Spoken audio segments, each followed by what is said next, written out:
like that one part. I don't even know what you're saying. Toya.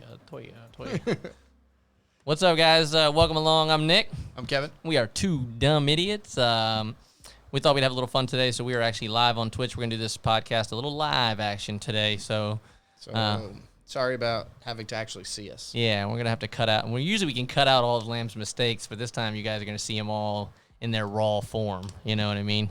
This show is going to be a little ugly, a little choppy, a little aggressive. It might end in a full-out fist fight. We really haven't decided yet. But today, man, there's been a lot of there is a lot going on right now. Nobody's got any jobs. Nobody has any jobs. It's been real boring. Real nothing in the news cycle. Nobody has any jobs. Nobody should be going anywhere, but for some reason, it's the most insane year for the last 20 years. Maybe the perfect storm, though. Really. Oh, yes. Yeah, everybody sitting at home. Really, people just given an opportunity to get pissed off, man. Yeah, really mediocre movie. What's that? The Perfect Storm. Yeah, mediocre. Very mediocre. My brother loves it, though. Hope he doesn't watch this. But That doesn't surprise me that he loves it. He does. Like, it just sounds like a perfect thing that he would want to experience, actually. He would love to be a part of it, yeah. You look at, sometimes people see a movie and they're like, man, that looks like hell.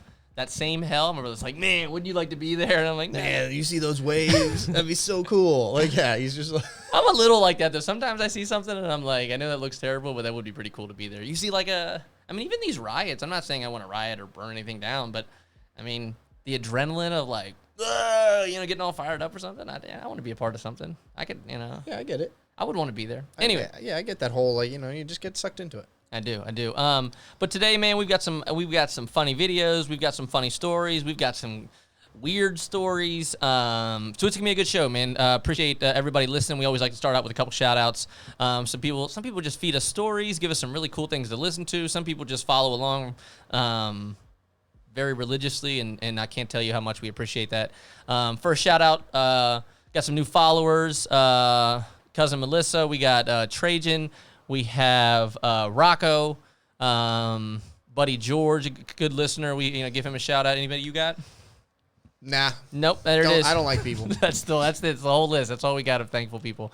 I'm never thankful for anybody. No, but we appreciate everybody. We really do, man. People send us good stories and good feedback, and just mostly critical, just all the things that we can fix, and we appreciate that.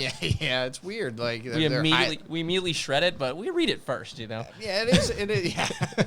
I get real angry, and then I make a list of my new nemesises. That's right. And I keep things going. Block them from ever watching listen to the podcast again, and we keep it moving. No, yeah, it's always a good time. That's right. So I don't know, man. What you've been filling your time pretty much doing the same stuff, right? Yeah, school's wrapping up. We got one more day. Yeah, if you got kids at home, man. Summer vacation's about to start, guys. I hope you're ready to spend some quality time with those kids. I feel like they've already spent 3 straight months of quality time. Parents are not now. There's now it was before it was, at least during the day or at night or whatever, the kids still had some obligations to do work that you were trying to make 2 them hours do. of solace, right? Or whatever. Yeah, go on your computer, do your work. Now, even that's gone. Now it's actual and hell. all this, a lot of stuff's opening, but not really anything is open. No, for sure. Only a few things. I think they're gonna have these poor ass parents are gonna have a really tough summer. And I think there's a good chance that it doesn't start up in the fall. Oh, I'm curious. I'm definitely curious to see. I'd be shocked, at least in these big school districts like the one I'm part of. So you think there's going to be solid 3 months of school scrambling to figure out how they can have a year without kids coming to school? Oh, yeah. I feel like I'd say starting day one in classroom, even partially, I'd give that maybe a 10 or 15% chance. Do you think that's nationwide, or do you think that's obviously going to be state to state? State to state, but I think the bigger the district, the less likely they are to be there day one. What about private schools to public schools? Private schools, I think, are small enough that any singular school could come up with some sort of system. But making a rule for a state or a county district is the idea if you only have one school building, if there's an issue in that school, you can close down for 2 weeks, go online, everybody's on the same page. If you're in a big district and you're just popping up like whack-a-mole, that school's closed 2 weeks, that school's closed 2 weeks. You just none of them will be on the same page. So it's to keep everybody even remotely on the same page, you just have to not. No, Yeah, that's interesting. I mean, I wonder too if a kid does get sick. Is there gonna be like a form everybody's gonna have to sign for like a liability saying, look, like we can't control this virus. Like everybody's gonna have to go to class. Can they sue the school districts? Right. I don't know. That's like weird. for like not cleaning the bathroom often enough, or like, are you gonna clean the bathroom every time any kid goes to the bathroom? Yeah. I'll tell you this, though. I mean, I don't know, and I think you said this, too. You maybe know somebody. I don't know anybody that has it, and I'm not downplaying it. I'm sure I had a couple people I knew. Okay, so I know that it's very severe, but I don't know anybody yet. So I'm hoping that with that limited number, I think that maybe there could be kids in school and there could be very few cases if people are careful about it. Or is it something where everybody gets tested before they go back? I don't know. They're all going to have to get tested, and then there's going to be like temperature checks, and there's all this stuff, and that's all if they decide to actually go back in mass. And I think there'll be stages. So I think it'll be online, then it'll be some sort of hybrid system. But the problem is, okay, so they decide to go back even hybrid. As a teacher, I'm basically going to be expected to be there the whole time. And it's the kids that would filter in and out. Mm-hmm. It'd be like half the kids one day, another half the other day, or whatever they decide. Mm-hmm. So I have to be there. So what if I don't want to be there?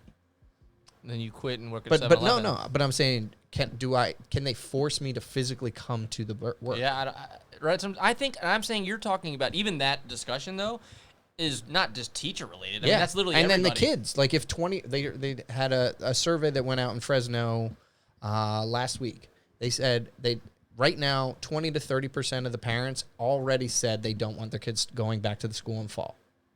That's fascinating. I mean, same thing. I mean, I so don't want 20 to 30%. What are you doing with those kids? Do I have to, as a teacher, am I responsible for the kids in the classroom and the kids out of the classroom at the same time? Yeah, I don't know. Is it something I have to do in addition outside the school day? Like my, online school day starts at 3:00 and I have to like do online stuff? Yeah, I mean, like I said, I think it has something to do with. I mean, I think the matter you're talking about is for everybody because let's say you work at a call center with 100 people. You work at an office where you're right next to somebody. You work in a factory where you're bumping into elbows. You work. You work in a hospital. You work You work in a meat packing plant, a hospital. You work anywhere. You drive a bus. Literally almost any job you can think of. A waiter, a server, a bartender. All these people. At a certain point, everybody's going to be surrounded by people, and I think there's going to be, if you took a poll, 98% of people are saying, I don't want to go back to work. I think 50% of those people are because they don't want to go back to work, which is fine. But I think that at least 48% of those people are just genuinely concerned going back is going to put them at a risk. And so, I think, I don't know how you quell those fears from people without real systems in place that make people feel safe. But it's weird because I'm not actually overly concerned about myself. Mm-hmm. I know healthy younger people can still have, be hugely impacted by this. My issue is I don't know if I could live with myself potentially knowing that I got this and whether I had symptoms or not or whatever, and then maybe pass it on to somebody else who died. Right. No, I agree. I think that's fair. I think most people that's my bigger concern than me physically. Like I'm willing to if the only risk was for myself. Yeah. I can go back to school and I'll be there and that's fine. And that's my choice as a teacher. And but that's not the choice for everybody. No. Like if you have a older, somebody you're caring for at home as a teacher, maybe you're fine going to school, but then you bring that home and like your mother or father dies because of that. Yeah. That's going to be heavy. I don't know if you can live with yourself with that. Yeah. No, I don't know. I don't know what they do. I don't know how.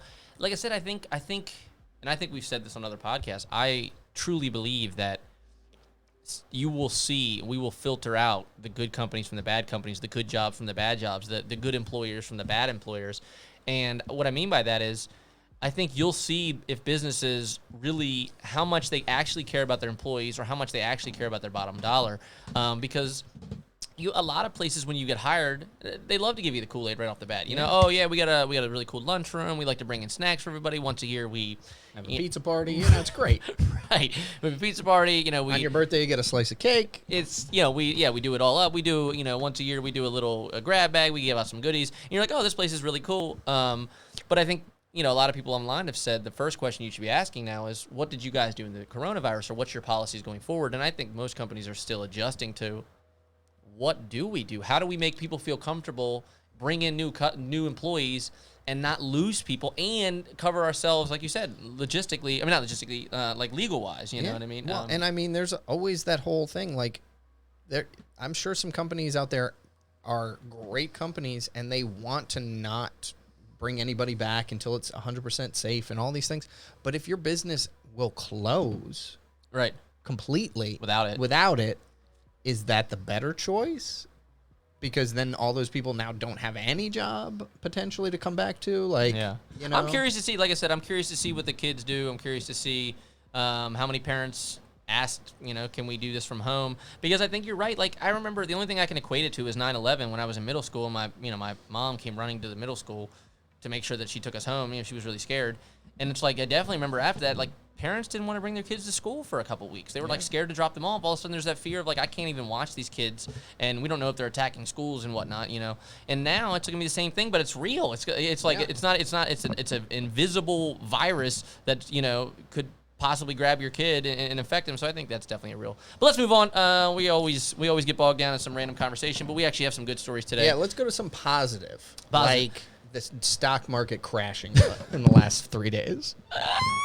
That is positive. If you want to talk about uplifting, let's talk about oil stocks. Yeah. Okay, no, for real. The reason Lamb brings that up is because off air, I have been a little singular focused with this stock market. And I'll tell you why. If you're somebody at home that has no stocks, seriously, listen up for a second. If you're somebody that has stocks, feel free to tell me how wrong I am. But what's this here? What we got here? My job just showed me they don't care about that bottom dollar while they preach the whole we're family angle. Yeah, so, sorry, we got somebody live here talking with us. Join. Follow along, guys. Go to Twitch and the Two Dumb Idiots podcast, number 2. Click that follow heart button, and you can join the chat live. Anytime we go live with a podcast, you'll get a notification, and then you can actually see us and you said I said that an hour ago. You said it like we've only started 3 minutes ago. So, okay, Jason. No, I'm just kidding. So Jason, one of our followers, said that his job showed him all they care about is the bottom dollar, and that's what I'm saying. I think there's a lot of companies that will, like I said, you will be able to see how real they are about caring about 13 minutes ago. Yeah, we're talking here. This is our podcast, not your podcast. You want to be on the podcast, you got to show up. He will, though. I know. We put the offer out, and he hasn't followed up. Hey, you know what? He's got kids, or he says he has kids. But no, I agree. Like I said, I think that legitimately, I think that you're going to be able to see which companies are good or bad. But back to stocks.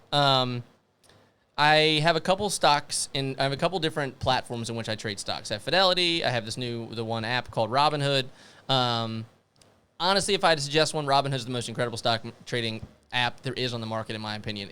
Right when you download it, you get a stock for free. That's freaking awesome. Right off the bat, it's like a $5 stock, but who gives a damn? It's awesome. And you have a 1 in 250 chance of getting like a $300 stock, which is cool. And then everything's free, so you can buy and trade stocks not as much as you want, but most of the time it's completely free. And if you don't know this, it used to be a fee. You used to have to call a guy and say, "Hey, I'd like to buy Nike," and he's like, "Yeah, that's $20," and you'd buy $5,000 worth of it. But now you can buy $20 for free as often as you'd like, and it's free. But the reason I bring up stocks is for one reason: if you are not familiar with the stock market as of always, it is in the actual toilet right now. It took a couple bounces in the other direction. What's up, George? Welcome in, buddy. Talking about a little stock market exchange, a little Robinhood action. The stock market is in actual shitter right now. If you look at it every day, most sections, oil, tech, most of stuff pretty much takes a dip every single day. Now, the reason I bring this up is, in the history of the stock market, it's never failed to respond.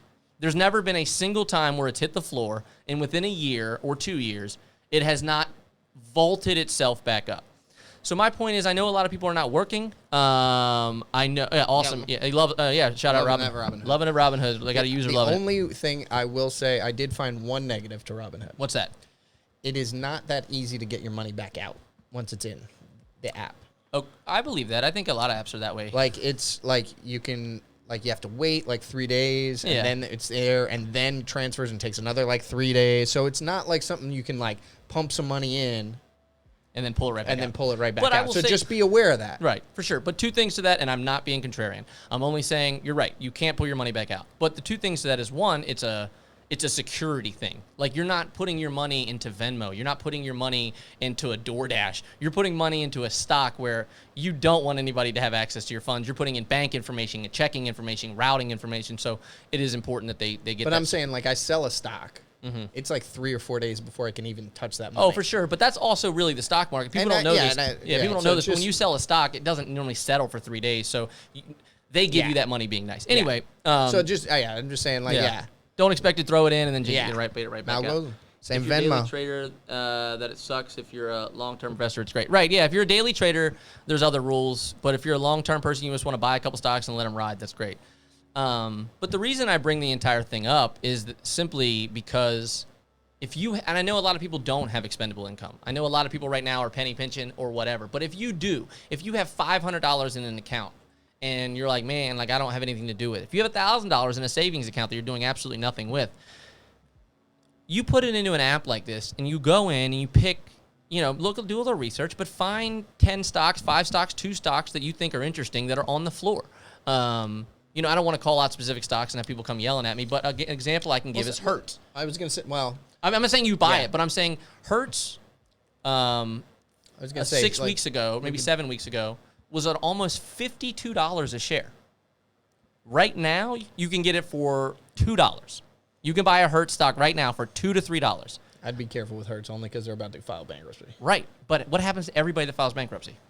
Depends which bankruptcy. Right, if they file Chapter 11, then all your stocks go away. Right, but if they file another type of bankruptcy and then they come back, I'm saying, it's a risk. It's all a risk. But I'm saying, also, let's say outside of Hertz, there's a lot of companies that are on the hospitality. Like, just like a general thing. Okay, There's a lot of companies that are completely on the floor right now. And if you look at, like, oil stocks, you'll see a lot of these oil stocks, and I could give you a ton of them, but petroleum, just look up the word petroleum, and you'll see that, like, these stocks really normal around $11, $12, $30, $40, and they're down in pennies. They're 90 cents, $1.50. Callon Petroleum, Oasis Petroleum. We looked at Oil States International. Some of these stocks that I'm calling out have really hit the floor. And I'm saying if you have $500 and you put it in, let's say that dollar stock over the next 6 months rises to $4. You just made yourself $2,000. So if you have money, you're sitting around and you have any questions on it, give me a shout, give me a text. I'll send you the app. I'll explain how it works. And we can even maybe do a separate podcast or YouTube where I walk through everything I know about it.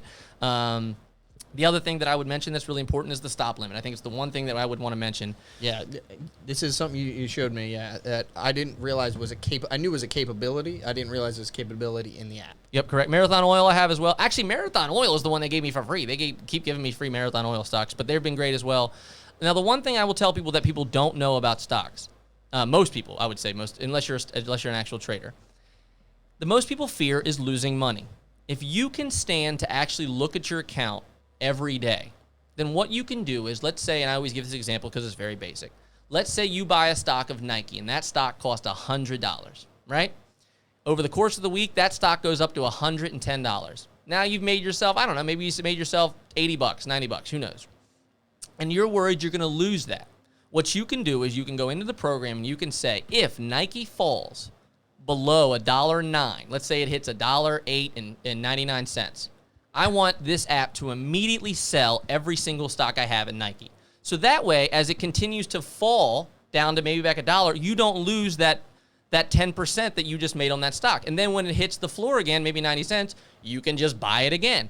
So you can make these limits, these safety nets, so that if the stock ever drops, it will sell it automatically for you. This is something that most people don't even know exists, but this is how rich people actually make sure that they don't lose their money. They just put a net on every single stock so that if ever does plummet, it automatically sells for them in the background. You can do this either way. You can say, hey, if Nike starts to go up, I want to buy 50. If it starts to go down, I want to sell it all. You can set that up anytime you want. Give me a holler. I'll show you how it works. But I'm telling you, if you're not a stock person, fine. I wasn't either. But if you want to make a couple extra bucks in the long term, I'm telling you, now's the time to do it. So, yeah, I'm just reading some of the comments here. Yeah. That's because they're going bankrupt. Yeah, I know they're going bankrupt. I'm just saying, like I said, I firmly believe that a lot of these rich companies, I don't mean this as a slight, but these rich companies seem to get a lot of extra benefits that normal small businesses don't. And for some reason, you see companies that are really well established go bankrupt, and then a year later, they seem to be on top of the world. Chipotle is an example of some company that most people thought were going to go bankrupt after they found whatever they found in their E. coli in their lettuce Right. or something like that, like Right. 12 times in a week. Right, and you thought, man, this company's going to go bankrupt, and their stock hit the floor. It dropped to like, I don't know, $30. If you look at Chipotle now, it's like a $500 stock. So it's like, had you believed everybody saying it was going to go bankrupt, you wouldn't have made any money. If you were smart, you could have made a ton. So anyway, like I said, shout out Robinhood. Hope maybe they'll sponsor the podcast. I love Robinhood, but I just wanted to give everybody a shout. It's just for me being like, I look around and I don't know anybody buying stocks that I'm friends with, and I'm like, this is the time. If you're going to do it, it's on the floor. So anyway, let's move on to something more fun. We try to get some good stories in here, man. It's been a little, I think you can also auto buy when it goes low. Yep. Yeah, that's right. So if, let's say Nike hits the floor, you're like, yo, let's say Nike goes all the way down to 50 cents. If that ever happens, I want you to buy 100 of those. You can set up all of these things through the app, so you literally have to never watch it, which I really, really like. Yeah, like you can't, like, it'd be impossible just sit in front of the computer screen all day. Corporate sabotage, hot take. That is a hot take. Not Ford a hot was doing take, though. great. It's, what is it? Ford was doing great, and then they went bankrupt, haven't been over like $10 since. But they've But been they're on still a slow, stock. Yeah, and they've been like a slow and steady like builder. For like sure. I've been keeping an eye on them for a while, and they've been. You know, I have it was Ford like stock as well. Yeah, I bought Ford stock maybe 2 weeks ago because, again, like George said, they were on the floor. And I'm like, look, yeah, maybe they'll go bankrupt, but do I see in the next 5 years Ford not being a car company? yeah, #1 selling truck in America. Doubt it. Yeah. So I'm putting my money in there. But again, that's just me. You can do whatever you want. Again, just I recommend you learn how this fail safes work so you're not just losing money left and right. If you don't know how limit buys work, learn it. Yeah, don't start too big. Get comfortable with the app. Yep. Run through. Get a wide variety. Yep. That's what I did. I started with $100, and I put it in like 8 different stocks, like $10 here, just to kind of play around, get comfortable with the app, and then as I felt a little more confident, that's when I started putting a little more into that. Yeah, and it does look it looks a little complicated at first, and I'm telling you, I feel like that's on purpose to keep poor people out. Another hot take there for you, Jason. But I really do believe they make it incredibly complicated on purpose so that the average schmuck doesn't get involved in it. There's a bunch of, if you really dig into it, there's a lot of weird sketchy rules that really favor people if they have a lot of money. If you have $25,000 in an account, you can just trade at will and never have any limits. All sorts of crazy rules, Yeah. but we'll get to it another day. Let's move on here. We a lot of negative stuff going on. A lot of people can't graduate right now. A lot of people missed all that. So there's been some really cool people kind of improving and making their own exciting way to. He's not poor. He's broke. It's a Not big poor- difference. Not poor, I'm broke. Yeah, okay, sorry. I didn't. Right, that's straight. Yeah, I don't want to be classified as poor. I'm just broke. I just don't have the money right now. Yeah. But you hit me up in 2 years. You know Yeah, what I mean? yeah. Once this thing starts, you guys got to hit that follow button, guys, because we Yeah. don't want to be broke anymore. No, we're not trying to be broke either. We're not poor either, George. We're just broke guys. We're just broke podcasters. Yeah. So people have been trying to do graduation ceremonies for their family, and people have been trying to have a little excitement with it. But it sucks. I don't know how your graduation was. For mine, it was boring as dog shit. But this kid made the most out of it. I don't know why. There's nothing exciting happens. This kid doesn't do a backflip or anything. But I just love the positivity, man. I don't know if I was this kid, I would be juicing. I would be really excited to be in his. I his actually shoes. spoke at my graduation. Lame, dude. I did. I was asked by the class to speak at the graduation. That's like being like, oh, I have like a 3.8 GPA. It's like, that's so lame. No, I'm just kidding. I had a That's- 4.3, That's so suck super it. lame. So lame. Yeah, No, it was very lame. I was asked to introduce the faculty speaker, so I had to sit up on the stage the entire time. We had our graduation. Yeah, I'm a narc. I was not actually. hall monitor. I actually wanted. We had a thing called safety patrol in 5th grade, and I wanted to be a safety patrol, and I was not allowed to. I did not get chosen. I was super so he's bummed not. about He's it. not that out of bounds. Not that far. Not that far. I didn't get chosen. I was really bummed about it.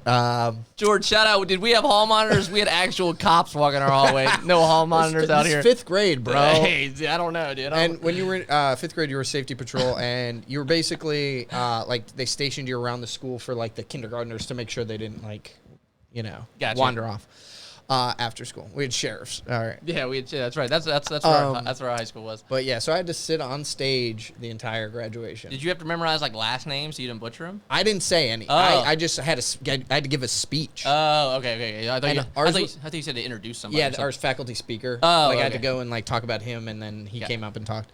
But I just So sit. pretentious. Ours was This on. guy's so important. We've hired another guy Yeah. to tell you how important Yeah, he is. exactly. And ours was on the football field. I don't know about yours. We're not, no, we're not saying that on the air. Nah, but he's talking about the sheriffs, I think, though. Oh, sorry. Yeah, Okay, yeah. gotcha. Okay. But ours was on the football field, and I basically had to sit like on a stage at the end zone, and it was Was just it hot? oh yeah, a sea of people, and then the stands full. Yeah. Like obviously, the most people I ever spoke in front of was like 2,000 people. It was Yeah, just this is not, a lot. That was not. So this kid doesn't obviously can't do anything. So his family, it looks like his neighbors, his friends, all got together and gave this kid his 30 seconds, his minute of fame, and I just loved it. I love the, just run it, dude. Well, I just want to make sure it fits to the. Oh, I don't think that. I think that's just the video. No, there we go. Oh, gotcha. Yeah, gotcha. it was just a little big. Gotcha. All right, let's roll. Yeah, what's up with this kid? Hopefully we got some sound. I'm gonna turn that down because it gets a little loud. It does get a little loud. Where's this? Is it Bluetooth right here? Yeah, Yeah, Bluetooth. there we go. Jack it up. Turn it up. Y'all can't watch. This kid is in his front lawn with a red carpet, a bunch of people honking their horns, and he is just jiving. Velvet rope. Velvet rope. Like it's like everything you think like you should have in your He's life. a very accomplished football player, by the way. Very accomplished So football I player. I did a little Google Is he in search on him. socks? He's really good. You know he's in. No, he's got little loafers on. He's got loafers on, and he is just—he's living it up right now. He's got a little stage. Yeah, you got a His mom stage there. posted Like, a yeah, video. where does Obviously, 2020 it's come gone from? You viral think he 'cause made he's these amazing. 2020s? Yeah, it's all like decked he's got out. this huge like numbers all done up. He's pointing like there's 100 people here. He's just up there about to get it. Oh, there he Yeah, is. it's up on the stage. He's taking his moment. He's got his shorts on because it's a little toasty out. Oh, there it is. There it is. There you go. Pally high. A little crip walk or something. Yeah. There going. Good job, buddy. So I don't know. As far as everybody's bitching about how they don't have their graduation and stuff, and these people did it. And I'm being honest. I understand that there's something about missing that moment with all your friends and stuff, but that one is if I had to pick a graduation instead of the one I had, it would be that right Yeah, there. that guy. That's all I He's want. got himself a good time. Like. That's what I want right there. Graduation was horrible. Yeah, graduation sucked, So dude. hot. Yeah, it was. just It was sitting there- oh you're my just God. sweating through Wearing this a- gown, and you're Like a rayon cape and that you have to wear. George, remember, if you're still here, George, I don't remember how many people were in our class, but I feel like it was like 400 people. So it was like There's about 300. yeah, and maybe even more. I don't even remember. But it took forever. I think it was like 4 hours or something. And it's like, look, man, like I know we're trying to like celebrate. But and no offense to you because you were speaking, we need to cut all that, dude. We need like one person to talk about some highlights. We need somebody to talk about some funny things that people remember through the years. Yeah. And let's fucking move it on. I need dude. like a slideshow and cracking jokes, you know. Yeah. I mean, I didn't get to crack jokes because I had to sit in front of everybody next to the principal. They were cracking jokes on you. I know. I had to literally sit next to between the principal and the superintendent in a metal folding chair. We went into freshman year with 530 and graduated with 405. Okay, yeah, that's what I said. Lamb. I'm gonna have to. Yeah. So yeah, we had about 400 people at our graduation. It took an actual year to do it. I hated it. Now, I don't remember what everybody else did, but they were really picky our year. What'd you put in there? Leomi wrote. I think it's how you say it. Oh, lamb. Yeah. Yeah. It's actually just lamb, like you would eat a lamb. No, so for my graduation, they were really strict about all the things that normally people do for fun. Remember, people always do like the balloon balls and confetti and all this, beach balls, not balloon balls, beach balls, all this kind of stuff. They wanted to be fun with it. Before our year, they started like letting everybody know, like, hey, if we see you guys with a beach ball, we're kicking you out and you don't graduate. If we see you guys with confetti, we're kicking you out. They started like telling all these kids that if they did any of this shit, they were gonna boot them all at the graduation and not let them graduate, which I thought was the most sinister, dark thing to ever hear before your graduation. It's like I'm not allowed to have one celebratory moment. I know. I remember ours. Like we had this. They just like drilled it into us, like what we had to do, what we had to. Liam's gonna make me laugh forever. I just want to car calling you Liam, Captain Liam. But and then they were like told us like at the end they're like, Dr. Lambskins. Well, maybe you got to work on your dictation. Sir. Yeah, sorry. Go ahead. But like, yeah, they like told us like at the end they're like, we're not gonna like. you're not allowed to throw your cap, but we're not going to be upset if you do. Oh, that's right. I'm pretty sure, maybe my friend could let me know, but I'm pretty sure they told us not to throw our cap either, but we definitely did all that. Now, But they were like giving us this like amazing thing that we were allowed to like break the rules and do. It's like, come on. I'm telling you, I'm not even bullshitting you. I feel like I was, maybe my memory is hazy. Maybe somebody could correct me. I feel like we were actually searched, bro. I'm not even messing with you. I feel like we were actually looked to see if we had balloons and stuff. Now, Yeah, we had to meet like beforehand. Yeah, we did too. And then like you couldn't even come in your gown. So you couldn't hide things. Like you had to like put it on in the back gym and then walk out. Like so they were checking people, make sure for stuff. So you know how like in your life something will happen, right? And that day for me is very memorable. But there's also one moment in that day that has nothing to graduation that's also very memorable for me. So in true Regano fashion, All I right, was know running. where this I was story's going. running wildly late. I was so late, and I was so concerned that I wasn't going to get there on time. My family was supposed to go with me, but as in true Regano fashion, nobody was ready. So I was sitting there like, if we don't go right now, I'm not going to walk that effing stage. So eventually I said, F it, I'm just going to get in my mom's Suburban, right? So she has this huge Suburban. She says, you can go up there and we'll just meet you there. So I'm driving. And we're on, I think, I'm on 210. If anybody's been on 210, it's just like any other road where it's completely straight, 2 lanes, but for some reason the speed limit's like 50, right? You can't go fast. I'm looking at the clock, and they were like, I don't know what time they said. They said, everybody's got to be here noon or you don't walk. And I'm looking, and my phone says like 11:49. And I'm like, I'm maybe 15 minutes from the school. So I freak out. I just start mashing my foot to the pedal on this Suburban. And I'm on this highway, and everything's going through my eyes as far as, like, I know they pull people over on this freaking highway all the time for 52. I'm about to push it over, like, 80. So I'm going 80, and then 85, and I'm not watching. All of a sudden, I'm going 90. I'm looking at the clock, and I'm like, I'm never going to make this. All of a sudden, the Suburban hits, like, 100, and I'm like, I didn't even know this thing did, like, 100, right? I go, like, 105 or something. I don't even remember where it was, 105, 110, and it like governor switched in, dude. Like it like slowed down the car, and I was like, this Suburban was not ready for me to push it like this. I come wheeling into this parking lot, lock up the brake, get out, start running up, and I think long term, I think I could have been an hour late. Yeah, still walk that stage. In reality, But- we had the same thing. Did you guys have we had a thing called safe graduation? So we had to get there so I had to drive myself. Yeah. Beforehand, and because we had to be there early and check in and all this stuff. Mm-hmm. And like you go to this thing, and then you like go to graduation, and then you're like basically locked into the field. Mm-hmm. You can like take pictures and see your family, everything. Then you have to you get on a bus immediately, like directly from graduation, and they do an overnight graduation party thing. Okay. And so to keep people from going crazy, and I guess too many kids died on graduation night and stuff like that, partying too hard. So they the school puts on They did for us too. Yeah, they actually did a pretty good party. Like ours, I grew up in New Jersey, and for ours, they took us on a Hudson River cruise. We just cruised up and down around Manhattan and stuff like that, and had dinner out on the boat. That's awesome. And then came back to the Y, and they had the gym open, the pool was open, they had casino games and a fortune teller and shit like that, and you could and it goes till 6 a.m. So my mom had to come get me at 6 a.m. from the Y. I'm I've been awake for you know 36 hours at this point, and I'm Similar to my ours. brain. They had a safe night party with ours had moon bounces and all the kind of same shit, but it was cool actually. Prom plus for graduation, is that what it's called? Prom plus? I don't know. Our prom was separate than graduation. Oh, okay. Oh, yeah, it's prom plus. Yeah, no, but that's the same thing for us. They wanted everybody to have a good time. And actually, now that you're saying it, might have been prom for me. They did that, but it may be in graduation. I don't remember. Ours post prom was because I grew up in New Jersey. We went down to the Jersey Shore for the weekend because our prom was on Friday, and then we took our limo that we took to prom took us down to the beach. They took you to a spray tan first, and then they took you there. Nah, bro, you get the spray tan before prom. Get it right. Gotta look fresh. Yeah, if you're going to the Jersey Shore, dude, you got to be tan. And then we had a hotel.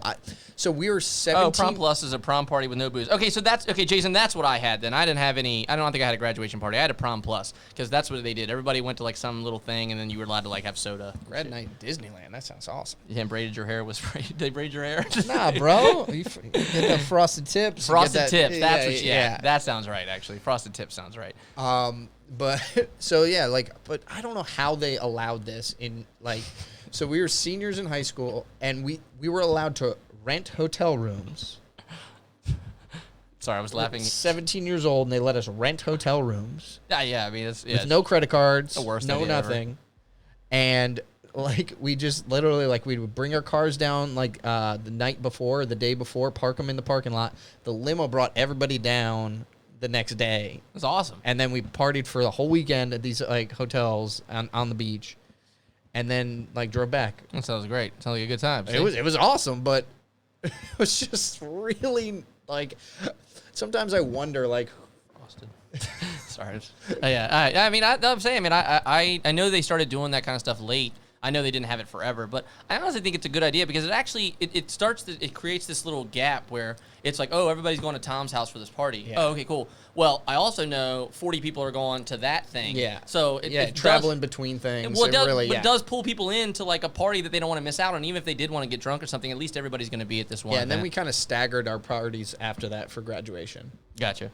All right, so then we we also got some other great stories going on this week. Lamb had a really funny story. It's not this week, but it was just an interesting story. It popped up in a feed like this app I look at, and it just made me go down like a little Wikipedia rabbit hole about this guy. So this guy they made a movie about him in the 60s. So this happened in like the 40s or 50s. His name is Ferdinand Waldo Damara Jr. Most people wish they had either Ferdinand or Waldo in their name, not I both. know, and a junior. And a junior, yeah. Yeah, so his dad also Ferdinand Waldo.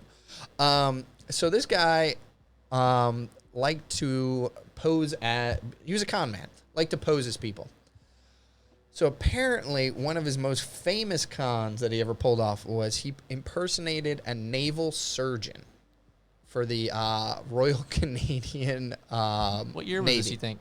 So The it Great was- Imposter. Damn it, Jason, how do you know this already? You can't ruin the whole segment. God damn it. I'm just kidding. But yeah, The Great Imposter is the movie he was in. That's so right. This dude literally posed as a naval surgeon, was on a naval ship that during, yes, that is correct. You have no life. Posed as the surgeon on the ship and during the Korean War. Then they take on a bunch of wounded soldiers, and he's the only quote unquote surgeon on board and has to perform surgeries. But turns out this dude literally had a photographic memory. And because he has a photographic memory, he went and read medical textbooks on how to perform these surgeries and saved every single person that he performed surgery on. So he has no formal training of being a doctor. He has no medical school. He's just a normal schmuck. Yeah. Is that right? Yeah, And no then- background, no, like, wasn't, like, you know, like, a doctor, like, didn't go to, like, a couple years of med school and dropped out, No. nothing. Just a normal guy. Then he decides he's going to impersonate a naval surgeon for whatever reason. I assume people with those kind of brains really, I feel like, just do it because they know they can do it. But like you said, then he learns it all through. What would he have learned it through? He read a book. He literally read a medical textbook. That's crazy. I mean, even like it's a photographic memory, you still And probably there's no internet. It's not like he's searching up how to perform surgery. might not even be pictures in that Yeah, book. it's just like, hold on. Yeah. Okay, cool. I got this. And then performs freaking surgery. Yeah, one of our chat says that's because they're bored. Look, I'm bored and I'm not trying to be a surgeon. It's funny because This guy must be so scary smart I that w- he, real life bores him. you look in some of these stories like that are like that far behind in time. A lot of things people got away with, like there has been like rules and all this stuff set in place, like everything. So Yeah. you can't do any of that stuff anymore, or people are just jaded to it, right? Like 100 years ago, you could just knock on a door and I could sell you a cup and tell you it was magical, and be like, I believe this too, right? You can Yeah. nobody's doing that shit anymore. But this kind of stuff, it makes me wonder because literally I go in and I fake a badge. I mean, I don't even know if they had a badge back then, but I fake a badge. I walk into a hospital with a gown. I say I was transferred here from so-and-so. How do they prove anyone? I mean, I'm sure there's policies, but I don't know what they are. You didn't get the phone call? Right. Oh, it'll be coming in. Right, like I don't Yeah, know. like, I don't yeah, know. like, yeah. I don't know how. I don't know if it would be stopped right now. I guess somebody would have to tell me that. But I feel like that story is great because had he killed everybody, it's a really tragic story. For him to successfully do the surgeries makes him like an actual badass, Yeah, dude. for sure. So because of that story, me and Lamb were talking about it, and I said it reminds me a lot of Catch Me If You Can. So we did a little research and actually looked up on Catch Me If You Can. And because I remember in the movie, he was a doctor. And I remember thinking, man, I wonder if this guy tried to do surgery too. According to the internet, he did not. According to the internet, he was just kind of agreeing with people's information and trying to tell people what to do, but he stopped for some reason. Yeah, they put him in charge of interns to like supervise them. Right. So they had obviously been to medical school, so he would let them do all the surgeries or the procedures or whatever. I concur. Yes, I concur. But then apparently one night, a nurse came to him in a panic about a baby that wasn't breathing, and he didn't take it as seriously as he should have. And he realized that he was actually going to potentially put people's lives at risk and decided to stop that con personally. So that's He was just a supervisor. He never performed any actual. This guy, on the other hand, straight badass, just says, instead of like saying, no, I'm not a doctor, goes, I got this. I'm gonna actually give it a try. What dude in the right mind's like, I also wonder how wrong the surgery would have had to go for them to even catch him on that. I mean, surgeries are dangerous inherently, But I love that story. I think, I guess I always wonder if somebody's like faked a job well enough that they got away with it. Faking a surgeon would be almost impossible. What would be another job that would be really hard to fake on a day's notice? all right, so I'll say that, but then I'll have a question for you. Okay. Um, I can think of the first one that popped into my head. Air traffic controller. All of a sudden, you roll in there. a day's notice. No study up. That's going to be a hard one to fake, dude. Look, you guys know the routine. You go here, you go there. I'm going to take it a little light today on the instructions. Just keep your eyes peeled, guys. We got this. Regano Hotel 27-4. There's a code red. Okay, let me press that button. Yeah, I was thinking. I'm not sure what else you could get away with. I mean, even like being like a chef. I was gonna say like a line cook would be something they would immediately. Yeah. There are so many people out there. Sandwich artist at Subway. Yeah, you can't just fake a sandwich artist, dude. Yeah. I'm not putting the right number of slices. I'm not counting the right number of turkey slices to put on that sandwich. Sandwich artist makes it sound like they're carving like a forest scenery into my sandwich out of the ham or something, which is There's so many people out there like, I cook. I could be a cook in a restaurant. No, you can't. You can't, bro. No. Years of training. No, honestly, it actually reminds me of another story, which everything always does. I went to a place called Sakura. And you guys, if you're from Maryland, you know Sakura. Oh, yeah. Same as Benihana. Benihana. Same as Benihana's. They do the onion and all that dumb shit. They can't handle a dinner rush. That's right. They absolutely can't handle a dinner rush. I'd pay money to let anybody expo a restaurant line. Not even cook, just expo. All your I can explain the job of an expo in 30 seconds. You would fail in 45. Yeah. Right. The second there's more than 3 items on that ticket, you're failing. The first ticket. Freaking out. So in the story, I went to a Sakura. It's the same thing as Benihana's, which is actually, it's weird. So I'm from Maryland originally. If you look up Sakura, they have like 15 locations in Maryland, or at least very close to Maryland. No other places in the United States. I move all the way across the United States to California. I live 5 minutes from Sakura. It's the only one on the entire West Coast. It's so bizarre. It's literally, it's just the weirdest thing. They decided to move all the way across the coast and start one and never started another one. They heard you were coming. So. They knew. So what happens is I'm in the Sakura. I'm talking to the guy. He ends up telling me that he's actually the head chef of that Sakura. So I asked him. I said, I'm just curious. I think I was there with a girl, and I think it was actually only a couple of us getting food, so we could kind of talk to the guy. I said, I'm curious, what's the hiring process like here for a chef? Because there is no place that's teaching onion. I think there is.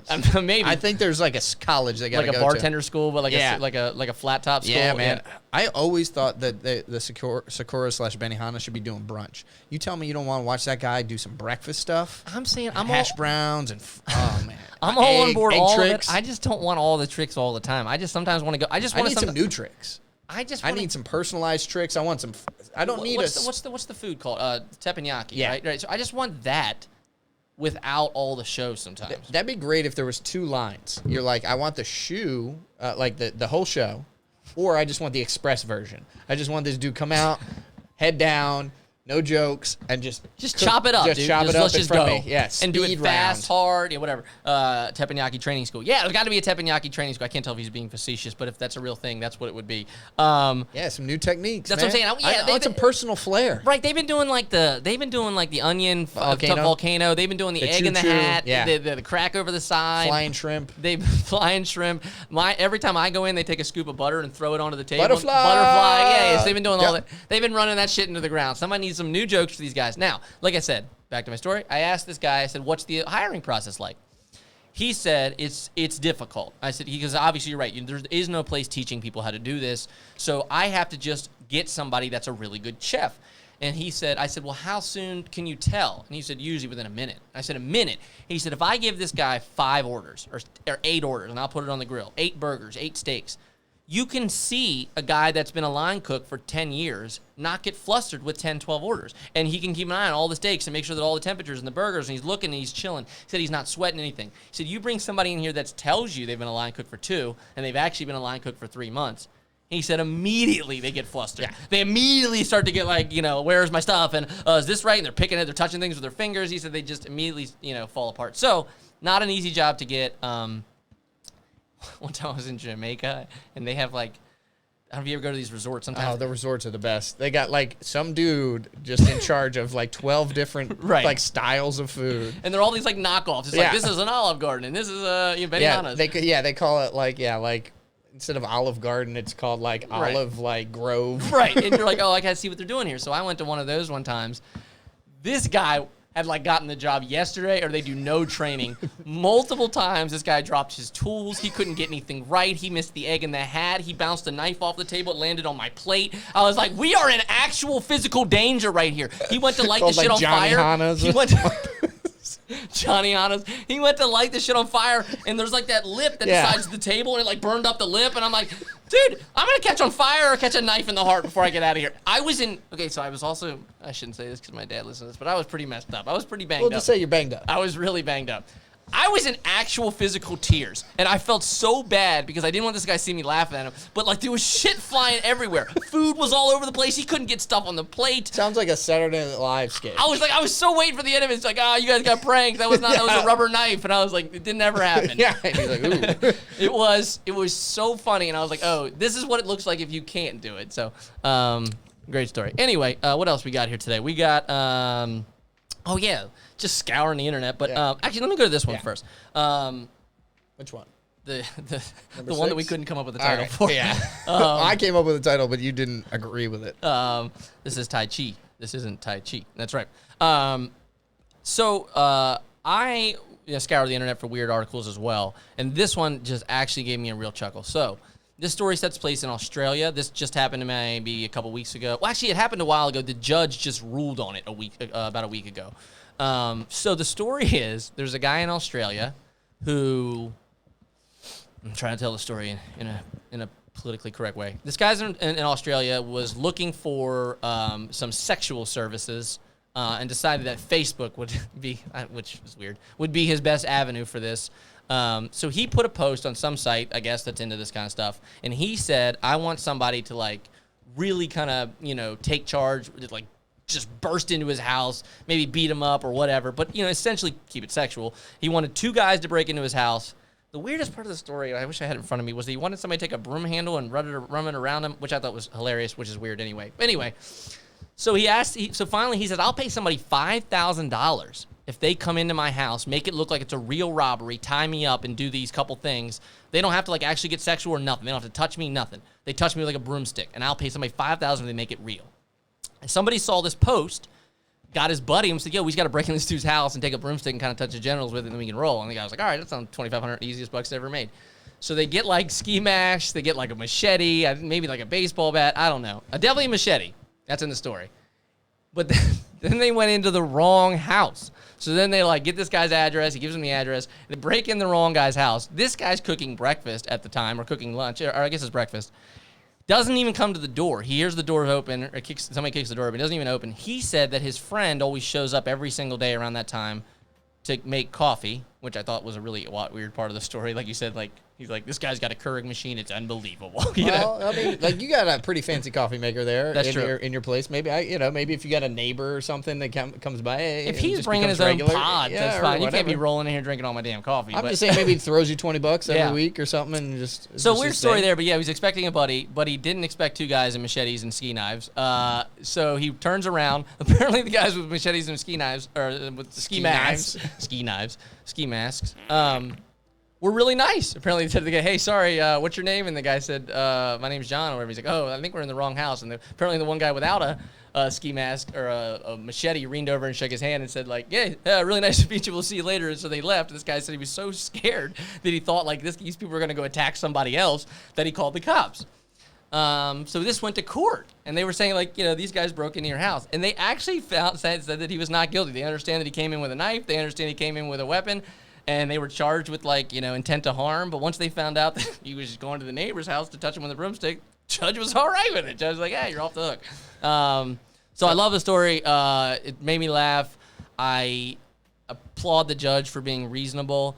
And that guy next door has absolutely the best story of all time. But also now he knows his neighbor is incredibly weird, dude. Yeah. It's going to be really hard to look you're moving? I think it's going to be really hard for that. Even the neighbor that paid for it. It's going to be really hard to look that other neighbor in the eyes. What's up, Jim? Jim, sorry about that misunderstanding with the, with the guys. Yeah. You think every block party has to retell that story? I would imagine that's the only story he's told for like a straight year, dude. All right. So I thought of the best part of the story. What was the name of the guy? The guy that was holding a machete was named No. Lee. Oh, it was. I thought it was the guy who wanted them to come. I don't remember that part. I thought it was the guy that broke in the house that was named Leroy, but Wow. I would have to look. I think that's. So this is what I hope happens. the guy kicks open the door. Kicks in the door. That's what I really hope happened. If that happened, that's the best story of all time. makes the best He kicked story over the even door, better. announced his presence with a Leroy Jenkins, proceeded to apologize for the machete. sorry about that. Meant to kick down the other door. I really hope too that he went next door and the neighbor could hear him yell Leroy Jenkins again. And he's like, "No!" He's all mad. Yeah. Or maybe You think he's just sitting there waiting, like, "Man, these guys never showed up." it'd be really all funny? disappointed. I've gotten directions for somebody's house, and then you show up at that address, and it's not right, and Yeah. you go, "Oh, you're on the east side of the street, the west side of the street," and you're like, "They have the same numbers on Yeah. it." Yeah, right. And so it happens all the time. Yeah. I would really hope the story. I would have thought it was funnier if he went like to a dozen houses in a row. Yeah, it's like the 12. Yeah, just like every house kicking open the door. Just Jenkins it every time he turned the corner. People were like, "This guy's losing his mind." Anyway, that was a really funny story. What else we got today? We had, well, you have your high dive video I thought was really cool. You want to show that real quick? Yeah, sure. Me and Lamb just love to scour the internet for weird shit that you guys haven't seen before. And Lamb found something I thought was actually kind of cool. I didn't ask him what he was looking for or how he found this. Probably a good question, fair question. Yeah, fair point. On the same site that the The sex guy. no, Oh. you had the sex guy. yeah, I had the guy that pretended to be a doctor. Brendan the doctor. Yeah. Okay. So it's just this random video popped up, and I just thought it was super interesting because. Oh, All right, so and don't forget, I'm it gonna is salt water. drop this This volume guy's down because 20 years old. Yeah, and so he's going for the world record. This is 1983, 172 feet, and then you're like, oh, he's standing on this little platform. It's like a foot by a foot, and then just boom. Ugh. That's insane. Where's the yeah. pan out? I Yeah, want we to see got that. yeah, we got to go to this. Yeah, this is cool. So it's Oh, I didn't know he walked up. Oh, please show me that. Click to all that. right. Yeah, So Nick's about to be like really. I'm scared of heights, man. I don't like all that. So he's standing on this one, takes a little break. They got a few little stands, and then He doesn't have like a vest or like a harness. no safety. That's not even a ladder, dude. That's No, it's just a tower. that's that like he a has to a climb. cell phone tower, Yeah, he's like a radio tower. Yeah. This dude's like, "What am I supposed to do here? I'm scared to death. My hands are physically shaking." I'm sure that's what he's saying. I think this is him up there, but yeah. Do you have sound of him? What he's talking about? Click on it. All right. Curious. All right, well, we won't keep you. I don't See, want look to how interrupt much your it's concentration. moving. You got one dive to do. You got to defend your title. Good luck. Oh, he's on it already. I Yeah. think. So I don't know if they have him climbing. No, it doesn't matter. It's fine. All right, but yeah. He's So a gutsy diver. You got to give him credit. He came in here last year. He's shaking He his had legs never because I know competed. he's just completely shaking and nervous. I can't even fathom being up there. yeah. So here's the big pan out, which is to me the freaking scariest part. There's his mom there. Just 172 feet. That's 17 stories in the air. You land wrong, it's actual death, dude. No way around it. And then really pay attention to the pool that he lands in. Yeah. It's not the. Here we go with the pan out. right. This gives you a perspective of where he's actually at. You thought, oh, that's the water. It's not. Nope. Still nope. That's where he's Still jumping not. from, dude. Still not. There it is. That's what he's jumping from. I think that is actually insane. If you haven't seen this video, it is 172 foot job. And right here, he's trying to get his courage together. They said he even admitted afterwards. He said I was physically shaking. I was trying so hard to pull it together. But 20 years old, bro. I don't know. If you're gonna do something like this might be the time to do it. Right, that's what I'm saying. I think like at 20, you're like dumb enough to think you got this. Apparently, the announcer thought he hurt himself because boom, right there. It looks like he's head over. It looks like he maybe smacked off his face. Apparently, he did hit his face. Apparently, he a little bit. He said afterwards, my face was a little sore from hitting it, but he survived. Have you ever jumped off anything high? Yeah, I've done some jumping and stuff like that. Same. But yeah, so like the thing I want you guys to pay attention here. Look how close. So he lands in the water. And then look, so he's there. He's doing all right.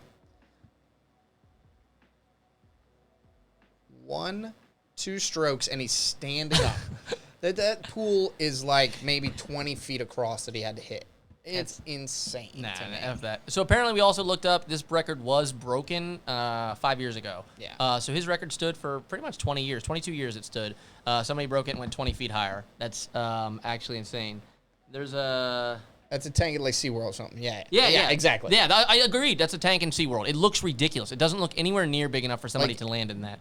Picture a target of maybe the size of like an above ground pool. Yeah, 100%.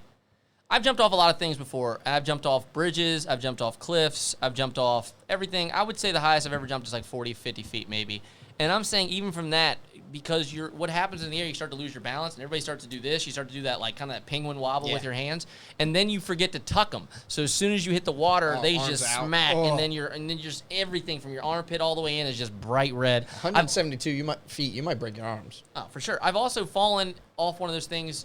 And then not gotten my balance and actually fall backwards. So I've landed on my back before kind of doing it that way too. So it's tough, man. It's tough in the air like that from that distance, 20 years old. I love that. I just love the video, so I thought it was cool. What else we got? We got a little game of good cop, bad cop today. In a world where like sometimes... cops are getting a rough ride right now. So we got good cop, bad cop. The first story was just more... ridiculous. It's not even a video. It's just ridiculous to me. I saw a video circulating on the internet today and watched it. This guy records his entire process with a cop. And apparently, so he gets pulled over. This guy gets pulled over. Black guy. I think it's important in the story because that's kind of what's going on right now. But he gets pulled over, and he like literally he starts the camera on his phone because he's like, I'm not sure why I'm getting pulled over. Basically, he even says that to the camera, like I'm not really sure why I got pulled over. I wasn't speeding or anything. So the cop comes up and says, hey, like what can I get your license? And the guy said, can you tell me what I'm getting pulled over for? And he said, I'll tell you after I get the license. First off, do you know if that's the rule? Doesn't he have to tell me before I give him something? Somebody clarify this so they know? I think I feel like I'm allowed to know why I'm getting pulled over before I have to tell you give you my personal information. I don't think you have to provide information to the cop until you're being accused of a crime. Okay. Right, so accuse me of something, and then I'll give you my... so if we're wrong on that, somebody tell us that. I don't know the rules, but I would feel like I'm allowed to at least ask what I did wrong before I show you something really personal like my license. So anyway, so the guy gets a little cranky, and he doesn't give his license right away, and he says, like, can I know what I did wrong? And the cop says, I'll tell you after you get my license. So he says, F it, gives the guy's license. And the cop says, you were going 65 and a 70. And the guy goes, is that wrong? And the guy goes, no, I'm just saying, like, is there something wrong? The cop basically multiple times says, like, are you okay? Are you okay? Like, is something wrong? The cop's basically trying to imply that, like he's nervous or he's drunk or he's high. He's, like, trying to, bait him into saying something. And this guy's, like, not having it. So he's like, no, I'm fine. So he gives the cop information. The cop leaves. Cop comes back. And now this cop leans in the window to give him a warning, which is ironic. I don't even know if you can give somebody a warning for driving 5 miles under the speed limit. In my personal experience, they have always told me what I did before I give them my license. I have double-digit speeding tickets, warnings, citations. Right, so that's what I thought the rule was. Like, you got to tell me what the F I'm getting pulled over for. You can't just keep asking me for my shit. So eventually the cop comes back and puts, like, a warning ticket through the window. And the guy says, what am I getting a warning for? And before this cop even can answer, I know he can hear it. He's a foot away. He just literally drops this warning out in the window and turns and kind of like speed walks back to his car. And the guy goes, hey, what am I getting a warning for? And the cop never answers. He just walks away. To me, I think the cop saw the camera rolling. And I think he knew, like, shit, I pulled this guy over for absolutely nothing. I was just kind of profiling. I think he saw a rented car. It was a rental car, too. A rental car with a black guy, and he's like, this is probably stolen. Or he probably just guessed and whatever and pulled this guy over. Come to find out, not, you're a moron. But I thought the story was interesting because all this stuff's going around, and I know I've been pulled over for dumb shit before. And I don't know, the story just pissed me off. So that was bad cop. I told you the story on this thing, too, before where I got pulled over. The cop pulled me out and said, where is it? Where are the drugs? And I said, what drugs? And he said, I know you've been smoking pot. And I said, I was like 20 years old, never smoked pot my whole life. I was like, I'm not smoking pot. And he kept asking me and asking me and asking me. Finally, just let me go on nothing. But it was like, he was just fishing. He was just hoping to catch something. I thought that was a great example of that. In my opinion, that is illegal, right? Yeah. Isn't that illegal for him to pull him over like that for no reason? Again, Paul, and I don't know, you're not a cop, but if anybody has, isn't that illegal? Can't you just not pull somebody over and say, oh, you were suspiciously driving 5 miles an hour? What's not suspicious then if I'm not going exactly 70? Like, if I'm going 71, I feel like he has the right then to pull me over, right? Like, how am I, where's the frame I'm supposed to be inside of? Well, then you could even say, like, by that measure, it's like you're going exactly the speed limit. Isn't that suspect? And that's suspicious that you were trying to avoid being pulled over, so I pulled you over. One of my buddies always tells a favorite story about how he was driving drunk one night home, and the cop pulled up. The cop was next to him, and he looked over and saw the cop, and he started getting really nervous. They were both going like 55. He said that he started seeing the cop and left to him, and his left lane started to slow down. He was sure the cop was trying to get behind him and run his tags. So my buddy said he just started slowing down with him. So this is Pat. Yeah, I know this story. So he started slowing down with him, and eventually he said that, like, he refused so much to let the cop get behind him. He said they were both going like 35 on like a 55 mile an hour road, trying to get behind each other, which I just love. Yeah, the cop was definitely profiling. Yeah, he's definitely profiling, but I'm saying how is that not an issue? Like, you should get a ticket. Now, let's go on to a good cop. Yeah. Good cop, bad cop. So, Lamb, introduce a story for the title that you thought was great. I don't even know if I want to give the actual title. Absolutely, I don't care. That's a great title. What, this? Oh, no. With the other title that gave it, like, that you thought was funny about it. On the original site you showed me. You said, Yeah, so the title originally, this site has funny stuff, and it said police brutality. Of course, I got to click on this. Yeah. And then this comes up. So For you at home. It's a video of... Not police brutality. Yeah. So we'll show it, and then we'll take people. It's a police officer playing basketball. So it's a black police officer playing against a white guy? 50-50. Doesn't matter. All tied up. Officer throws it off the backboard. Game. Walking away from half court, over the back, yells out game, then walks off the court. Just leaves, dude. Just straight leaves. Just leaves the court here, dude. Gives him with the cross dribble, hit him with the inside. Classic LeBron James off the backboard. Yeah, underhand backboard. This kid goes after it like he's about to grab it. Gets totally played. This shot I've never tried. I've never shot a ball like this. Literally shoots it backwards. I've never done that. Without looking. Like a straight, regular shot. He's tried this 100 times, and I have no idea how he made this. Splash.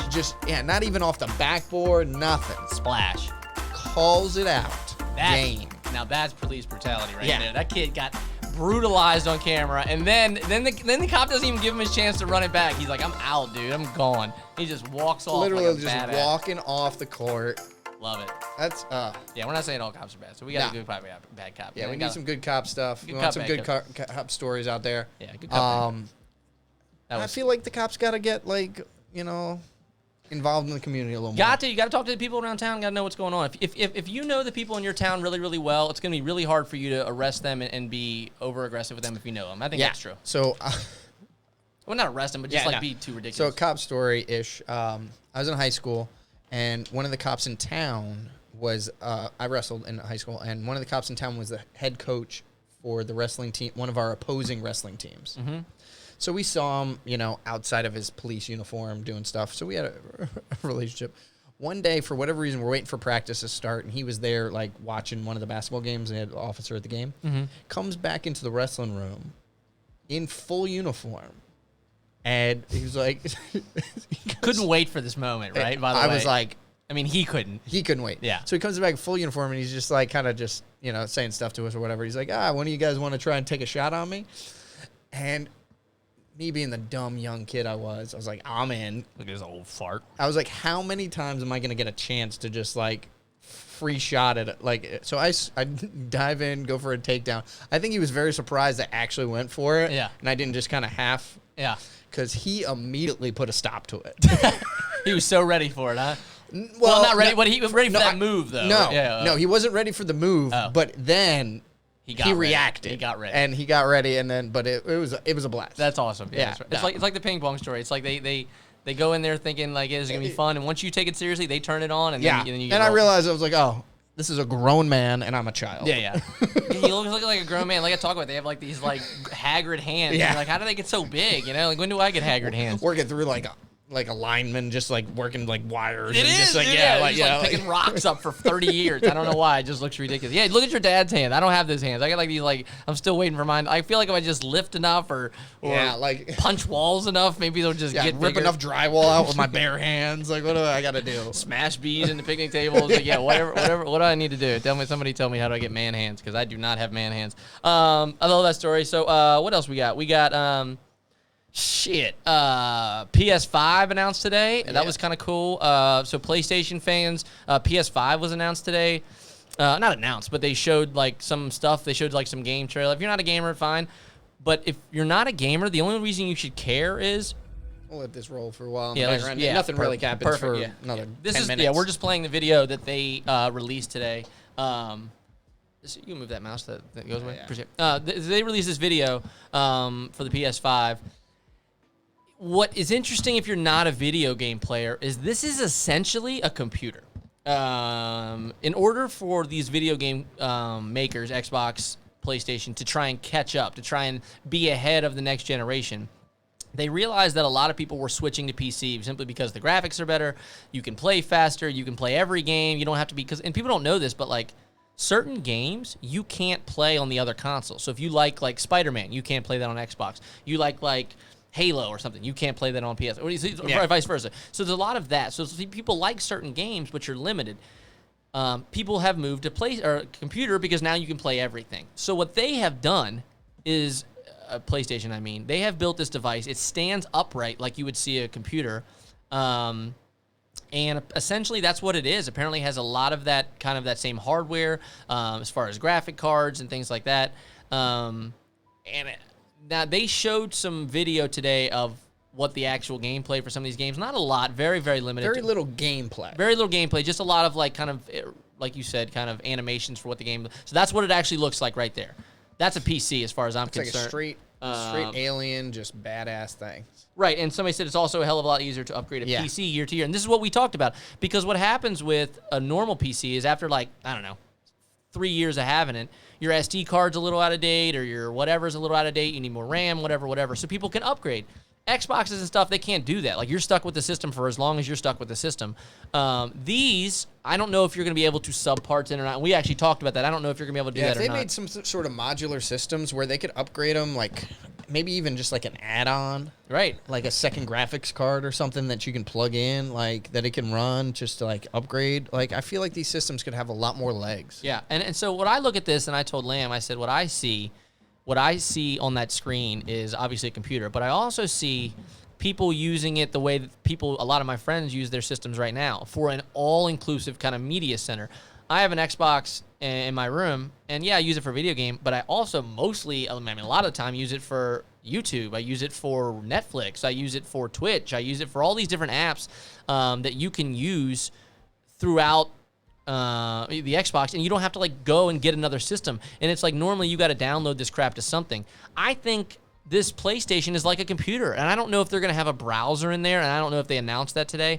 If they're going to have internet on here, like an actual, like you can just go to Google, this is straight. This is a straight computer. And again, we'd have talked about they listed the price maybe at like $600. They're saying $500-$600. They haven't actually come out with the official price yet, but Yeah. So I'm curious, man. I think it's cool. Video games aside, if you're just like a normal person in a house, people might end up buying this just for that. You're gonna have all sorts of cool stuff, going with that. Maybe show one video real quick if we have. Do we have anything pulled up for like the gameplay? The one gameplay was actually kind of cool, man. I'm gonna be honest with you. Like it looked. I don't know if we'll be able to pull that up fast or not. we can do something. So again, for me, Lamb, before we pulled it up, he said, "Tell me why, what on here I should care about." You And want the NBA 2K 21? that come out today? Yeah. Yeah, sure. Let's try that. what I told Lamb, or even that car one was really cool. Maybe we should show I'm this. just curious. Yeah, This what was a that car game called? Gran Turismo. Gran 7. Turismo. Yeah, some of these things, like if you haven't seen a video game in a while, they turned on that Gran Turismo, and it's just a racing game. I'm not lying to you. It looked like real cars. I was so blown away. I thought, I was like, wow, this basketball game looks real. I'm watching it right now. I have his sweat dripping down. sweat dripping down his arms. He looks like a real person. He doesn't look N64 blocky. He looks like real movements. And I know what they've been doing. They've been taking like these sensor suits, and they fill these people completely. Oh my God, that's him. That's so crazy. Show me some gameplay though. Supposedly this is footage. Yeah, from the actual game, but this is like a cut screen, you know. They take these suits and they cover these people head to toe in sensors, and then they let these people act out everything like that. And then they have real motion, which is really, really cool. But honestly, what I've seen on the screen, if you're not even a video game fan, I'm telling you, look up one PS5 game. Just Google PS5 game trailer. I'm telling you, just type in Gran Turismo if you have it. I don't know if they have it right here. If they have it real quick. I'm telling you, you're going to be blown away. It's actually crazy clean looking. And is this the one? Oh, it doesn't matter. Is the one Yeah, it's fine. that we watched. Maybe fast forward just a pinch because I want to Yeah. show the actual gameplay. But it yeah, starts it's out a little slow. And starts it's out a all little the freaking. jib jab. They show you everything. They show you how you can Cars modify your car. pulling in. That's all cool. And I don't normally play any of these games like that. There's only a few play And there's games. just junk. Like this is all like Junk. cool. But I am curious to see how it integrates with here. people's life. I'm curious to see. Look at this, man. Like, this is the game. If I showed that to my dad or my, my stepmom or whoever, I'd say it's a movie. they would absolutely say that's a movie. That looks like a movie. So that's actual gameplay. That's what it's going to look like when you're playing that game. That's incredible. And we don't have the sound pulled up, but the sound is equally incredible. You can play, I guess. Like, listen to that for a second.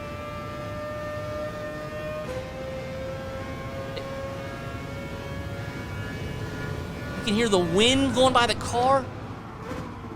Yeah, the wind changes. You can hear the turbo kicking in his car. I'm saying the wind changes. Yeah, the wind change. I mean, As it your is speed it is changes. unbelievably beautiful. I Tires can't squealing. I can't express it to you till you actually look it up. You look it up and you go, I can't believe I'm even looking at a video game. So really impressed. If that's the future of video gaming plus virtual reality, this is so next level. This is one of the few virtual realities I think could really take off. Yeah. Because you could sit in a chair with like some sort of like haptic things going on Yeah. and like I mean, I just legitimately, I would say it's 3 times what I thought it was going to be. I really, honestly, to my core, did not expect it to look that clean. I didn't expect it to look that good. I didn't expect it to look that real. And they cut to other video games, they show people's faces, and the face looks real all of a sudden. The you can see wrinkles. I mean, it really, I think it's crazy. Honestly, it's very impressive.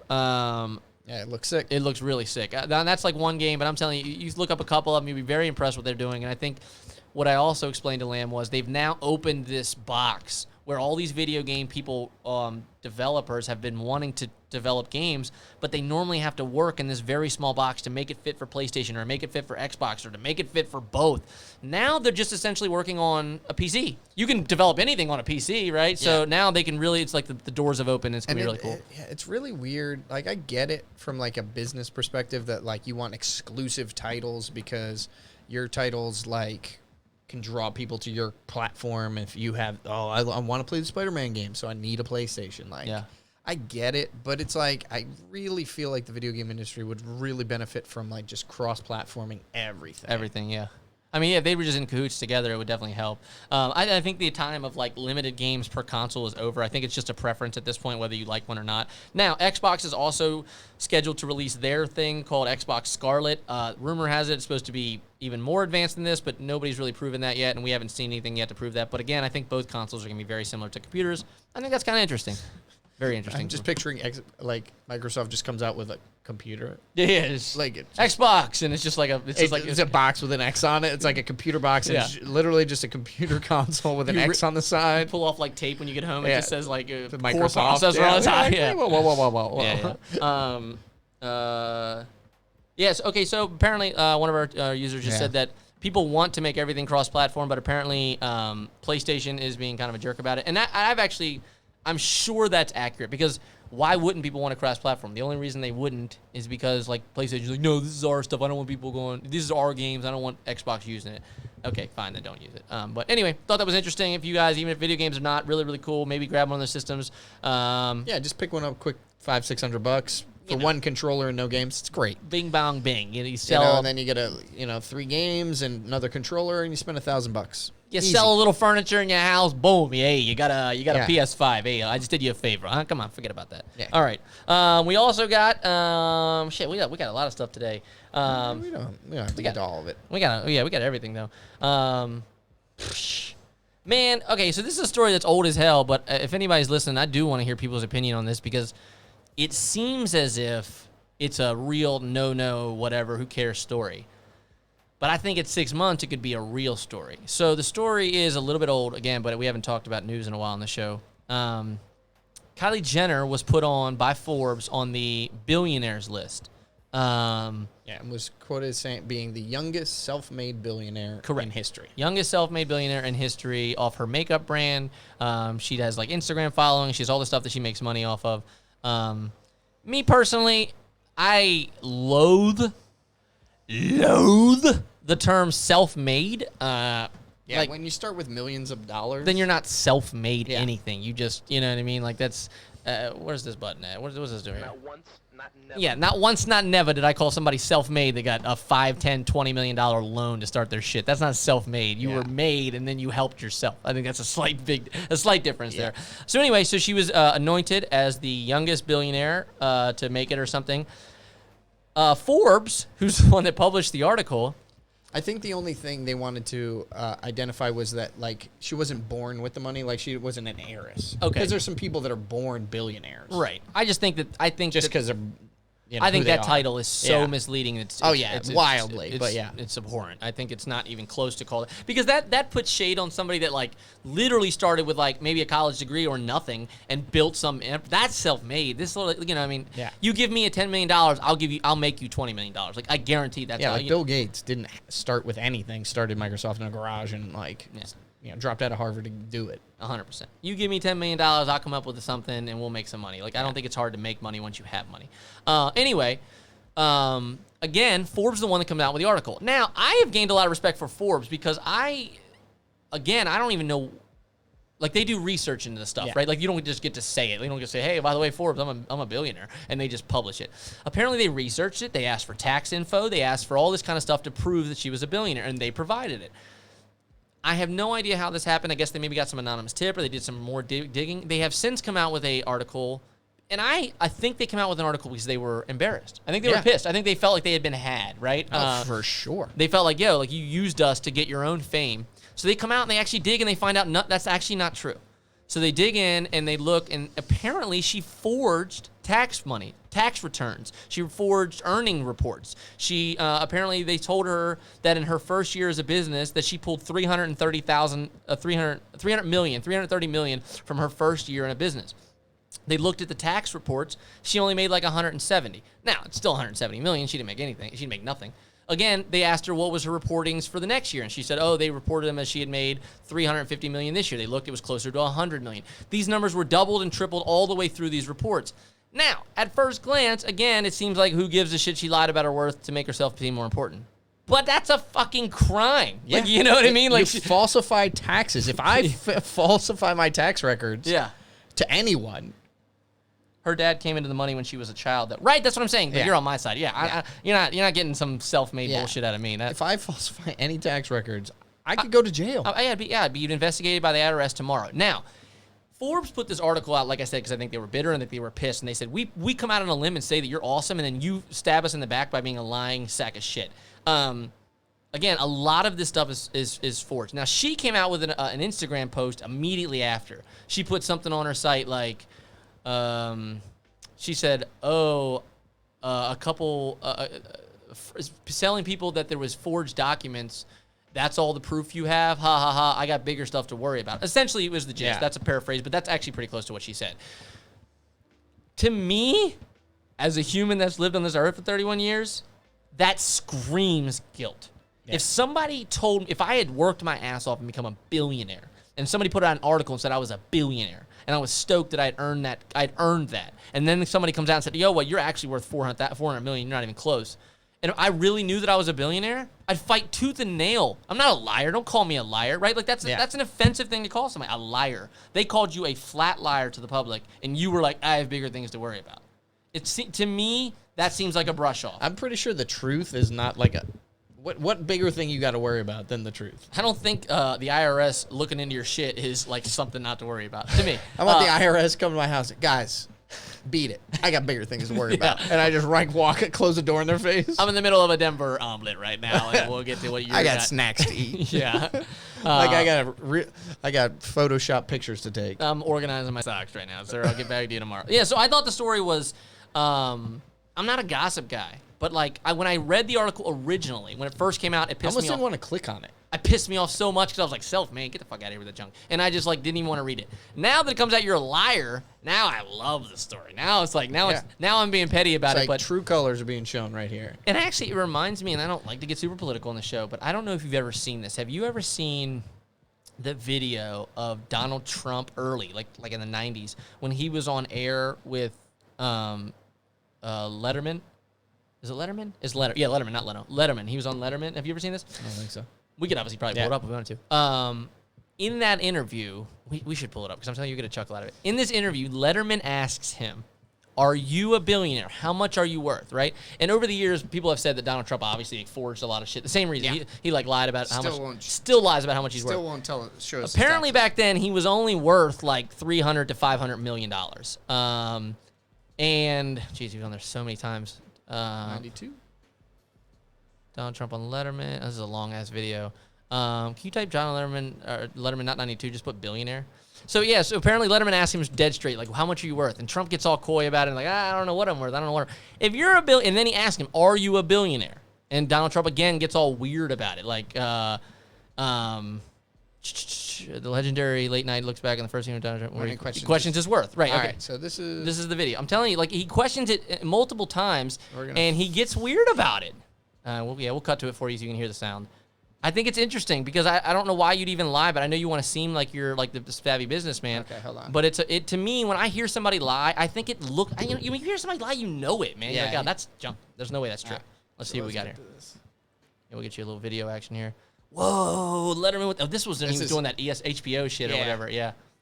He was a great guest for us too. There were two people that you could always count on. One was Regis, who I don't think anybody remembers. You remember a guy named Regis Philbin? Yeah, man. Whatever happened to Regis? It's old. He dead? And would laugh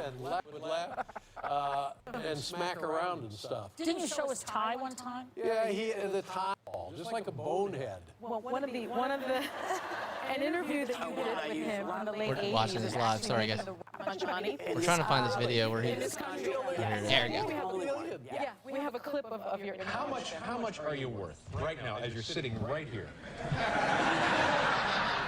Zero idea, David. Give us a figure that we might ponder here.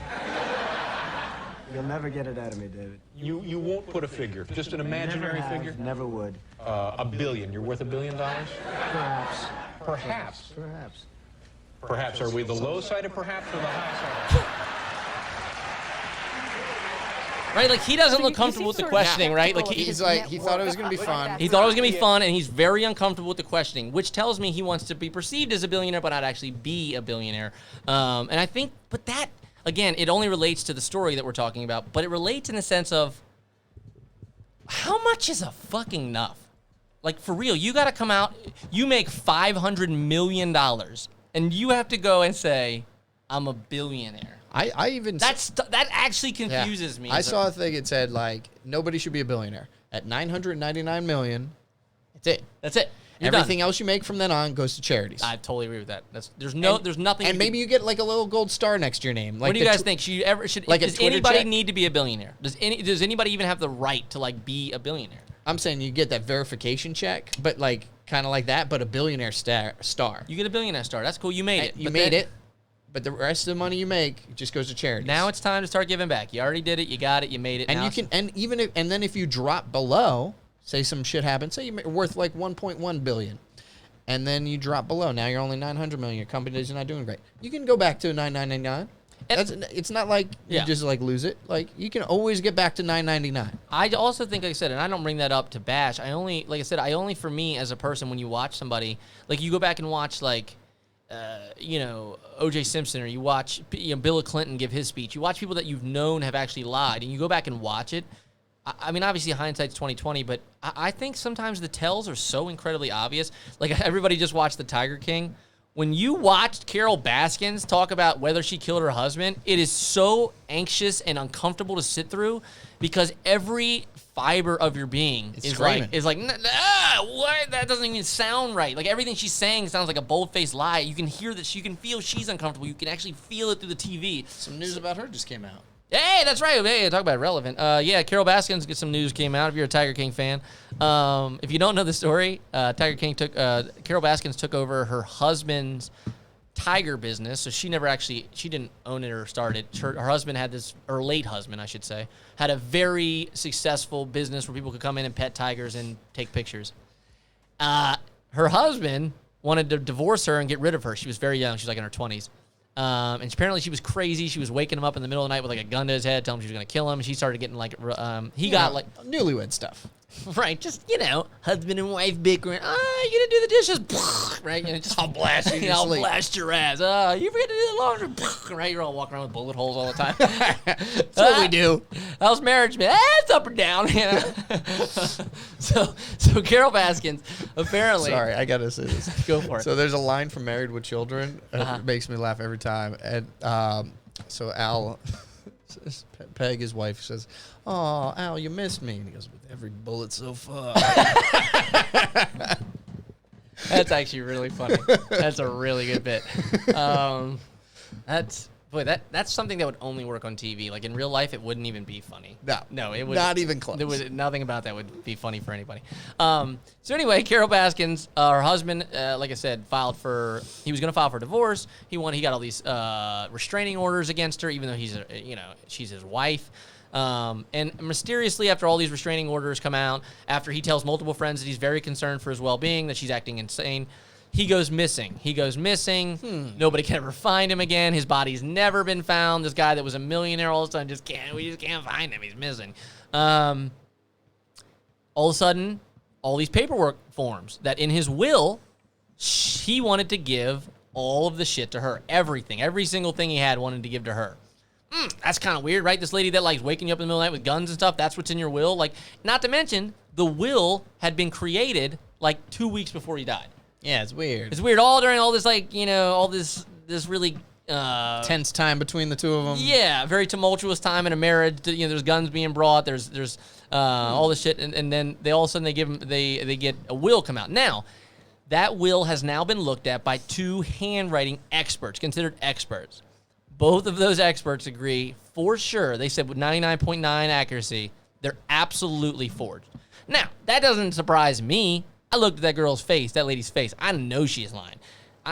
They asked her straight up, questions, and she was like, if you're going to feed somebody to tigers, you got to cover them in tuna oil. It's like, bitch, nobody says that. I think it was sardine oil. Nobody says that unless you've actually done it, right? Like, that's a weird thing to say. I didn't even know sardine oil was an option in life, like that you could get that. If you were going to say how we're going to feed you the tigers, sardine oil would have been like number 7,000 on my list of things. I'm just saying, I didn't even know that those two words went together. Yeah, sardine oil, yeah. That's a weird thing. Right, so it's a weird thing to say. I think she's guilty. I know she's guilty. Now the documents are forged. Again, I just want to know if anything's going to actually come of it. I'm curious to see going forward if the news gets all wound up about it and she actually gets in trouble. So we will see. We shall see, Carol Baskins, if you get caught. Speaking of Carol Baskins, and what do you got? What do you got is the question. What do I have? I don't know. Petty. Yeah, let's get petty. Now I'm kind of feeling petty, to be honest with you. I'm getting petty. I'm feeling petty. Carol Baskins is pretty petty. Carol Baskins is crazy petty. So I always like to have my petty story of the week. This week's story is a little shorter, and it is, it's wholesome. It makes me laugh. Yeah, I like wholesome. So, but it was petty in the sense that. This guy must have gotten tired of telemarketer calls. So this is not a scam call. Let me express it. This guy gets a telemarketer call, and the guy is selling. He said they're selling duct cleaning. Like Duct, like air ducts, air vents. ducts. Yes, air ducts. Correct. DUCT. Air ducts, like you said, venting, HVAC, and they're Die Hard style like things. Yeah, and they're that you crawl through. Right. Come out to the coast and have a good time. Yeah, that's him. Yeah. She just got control of Joe Exotic's suit. Yeah, so Yeah. Carol Baskin did just get control of that. But that's why I think the hope story this all blows up in her face. right. That's why I think the story is interesting, because if she did just got that, but now people are saying all these documents that she has that are really important are all forged. So I don't know. I'm hoping, even if she doesn't ever get caught, I know she's guilty, so I just want her to be drugged through like the most amount of mud humanly possible. I want her name just tarnished, because I think you kill somebody, you got to go.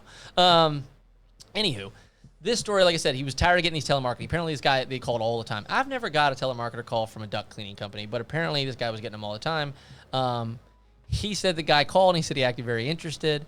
He told him that all over his house, all of his air conditioning ducts were filthy. And this guy said, God, this guy's super pumped. And this guy got all, yes. We got a big one. I feel like he's ringing a bell in the office and like, we got a Whopper on the line. He says they're dirty. Yeah, right. Super excited. He thinks he got himself a sale.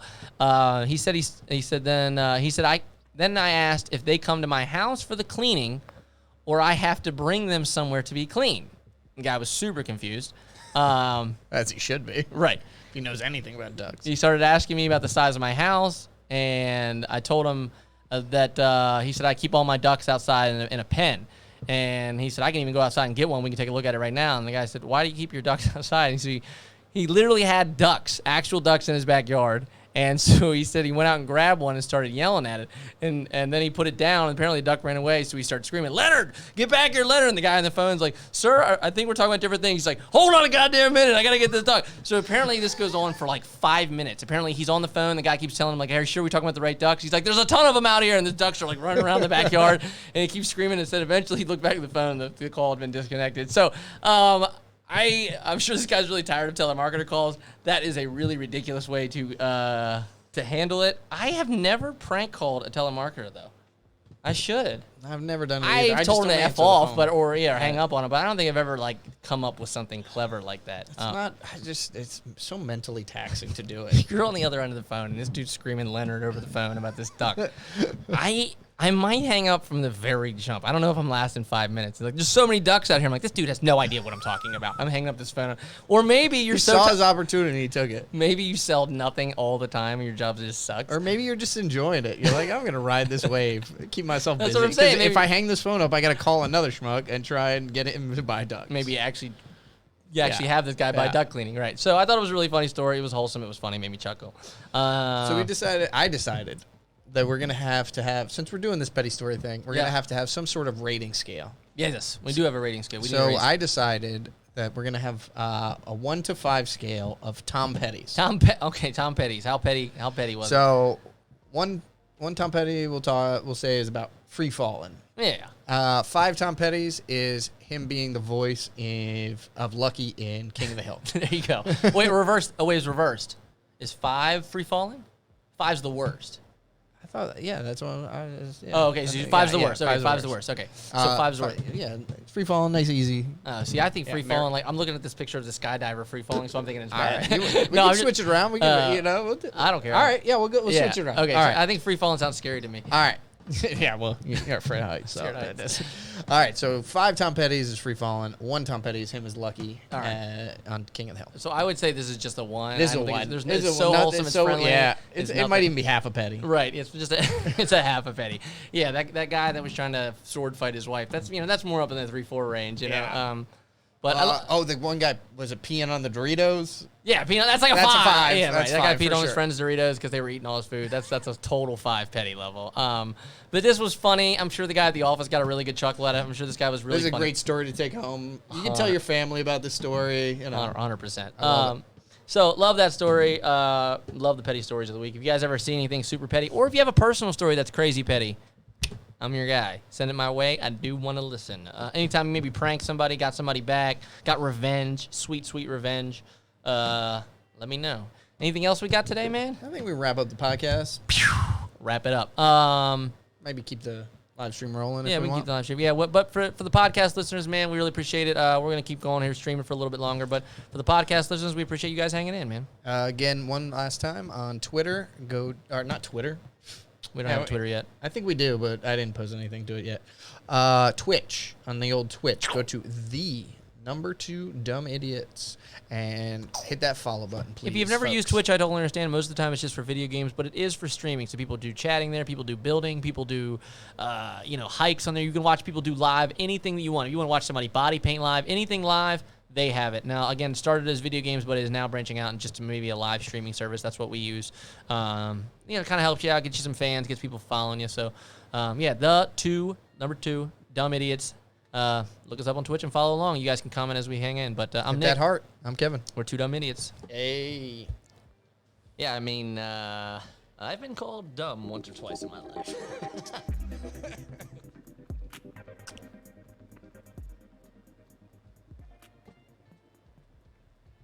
All right, we're done with that. Now we can just go on and watch stupid-ass YouTube videos or something here. Let's look at the skydive guy. We do have it pulled up here since I was talking about skydiving. What the hell? 25,000 feet without a parachute. Yeah, so dude jumped out of a plane without a parachute, and he's trying to hit that spot. Wait, I was going to say, how does he land? What's the landing technique back? That's the landing technique. See, he looked like he was still close to hitting the ground through he's that going net. 120 miles an hour. Oh, he's not that close. There's a second net underneath, too. Like his backup net, in case he rips right through that first one.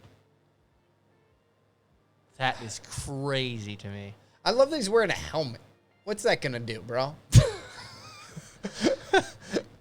The sunglasses It's like I kind an of get. 80s motorcycle helmet, too. It's not even like... It looks like It's incredible that this thing that just happened, the words I want to say, I can't. Like, it literally looks like, actually, to me, it looks like a football helmet without the face guard. The only thing he has on that's useful, he has like a neck protector. I totally understand that, like maybe a little whiplash or something. Yeah, But like hitting that net. we're playing net one time. I just want to see. I want to see. So we'll go from a little further back. Yeah. But So yeah. he's got people there around him that probably have parachutes. Yeah, you'll see them. They'll occasionally kind of pop off. And they have smoke on their feet to let the people on the ground know where they're at. That's yeah, kind of cool. I'm sure they're helping direct him in case he's... Yeah. Because you're up 25,000 feet. Your margin for error is not... That guy that guy flying just reached his back. It felt like to try and find a parachute. Yeah. It looked like he just that's probably like automated. He's probably Yeah, so there's one guy. He's they're out. pulling his. And there's another guy, cameraman. And then you got this guy, like, wide angle, like, following the whole That time. makes it so much more real for me to watch them pull their chutes Yeah. and then just let him go do his thing. Mate, do you think he has a parachute No. at all? No, I think they said he doesn't. I think it's the whole. I mean, he's not that even centered, bro. Rewind that one. I more- know. Rewind it just like 10 seconds. I mean, I felt like he's like 30 feet from missing this. Oh, That's yeah. the green part, and he Yeah. lands. Look where he lands. He's not that centered for me, man. I know, not enough. Not enough, bro. Oh, man. But my thought is, like, do they have a thing, like, maybe he has a parachute that he doesn't pull? No, I'm saying I think the whole policy was like without a parachute. I'm just curious, Yeah, yeah. because, like, what if they jumps and they're like, you're nowhere near this net? I think that's the whole thing. He doesn't. You can see him. He doesn't, Okay. he doesn't have anything on. Yeah, I think the whole thing was like without parachute. Yeah, so Yeah, right there. I I think. Yeah, I don't think you can say without parachute and then be like, oh, I had a small one. I'm almost levitating. I don't know. It looks like he's got kind of something on his back. Watch him when he's standing up. The back looks a little... Why would maybe you say it's without padded. parachute and then have a parachute? He didn't use it. I guess, but that's not even that cool anymore. I'm just wondering. Yeah. I'm just curious. I don't think he does. It's like... I think those so- guys were there for that reason. I think if they were way off, I think they were gonna like wrap his ass up and then parachute him or give him one. I don't know, but I don't know what the I don't know. plan He was. has some guy just sitting there waiting. I would love to know if there was a backup plan. If he was in actual danger, Yeah. maybe they like jump in and they like throw him a chute or something. But I don't know, dude. But just like watch when he flips around. Maybe he's just got extra padding back there, but it looks kind of like he's got something on his back. I don't see anything. I think it looks pretty flat. It's a suit. I don't know. Yeah, maybe he's just got like some sort of like padded. I'm almost levitating. It's incredible. Yeah, I mean, you can see him in the net when that cut you had was kind of cool. When he was holding his head, Yeah. he looked like I can't believe I'm alive. I bet that's a really surreal feeling. Do you think you can top this? Like, You can't go higher. I mean, I don't know. That doesn't do anything for anybody. I think the only thing you could do is like a smaller net, but like that just like that doesn't do anything for I anybody. have seen one dude who parachutes. Have you seen the dude who parachutes onto a jet ski? He said he's in a jump shoot, ain't no shoot back there. Yeah, it looks like he's a jump suit. What's up? A what? Like, parachutes like onto a jet ski? No. I've seen people parachute into boats, though. I've definitely seen that.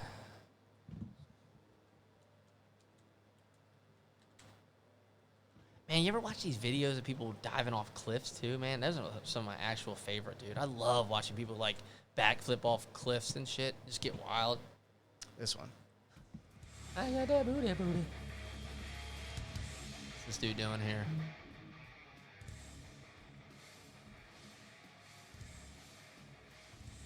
Fucking A. Look at all those boats too. That's a shindig. Like I'm just It's like Palooza or whatever yeah, that is. like Havasu or something. Yeah, yeah. Like it just coming in. I mean, it's less dangerous, I guess, because there's like you just miss and hit the water. My opinion, man, like honestly, like if you look at like vacation spots for me, if I'm not gonna leave the country, these are the places that I'd rather be. I want somewhere where I can get in a boat and float down a creek, or somewhere I can go jump off a rock into the water, or somewhere I can do shit. Those are like my favorite, man. I would much rather go to that. What about you? Favorite? Like if you're, let me ask you this: not like Europe, Iceland, shit like that. If you had to pick anywhere in the United States and they gave you unlimited funding, maybe you give you 10 grand to go wherever you wanted. 10 grand. It's tough, huh? It's tough because I got that house my family's got that house in Vermont that just like kind of holds a special place in my heart. It's on a lake. Yeah. It's got the mountains. It's got the lake. Got it there. I'd use the 10 grand to like beef up the place a little bit, like rent a boat for like a month. That'd be cool. You know, like I'm just gas it up, get the jet skis. The same idea though, right? Like yeah, like, that's like the best. I don't know. Grills and like just. I don't know, man. Like I know this sounds crazy, but like to me, outside of like, I mean, literally outside of like Jamaica or, you know, Iceland or something that's really outrageous. Yeah, to me personally, that doesn't get like, any better like than me. Completely like. Yeah, for sure. But I'm saying outside of all that stuff, new? it doesn't get any better to me than like being at like a lake or a river, having your buddies there, you're barbecuing, you're jumping in the water all day, you're boating or whatever.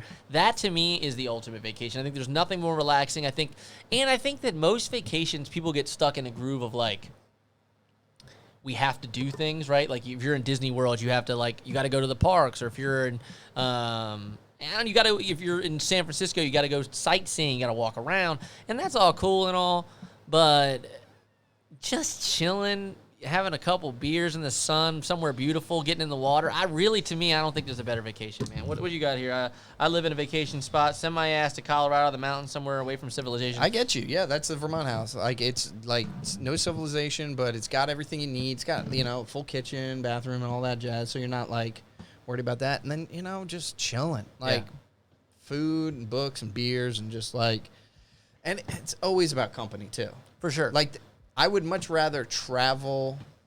Like there's a lot of places I'd love to go by myself and just like to see. But hanging out with good people, I think you need less.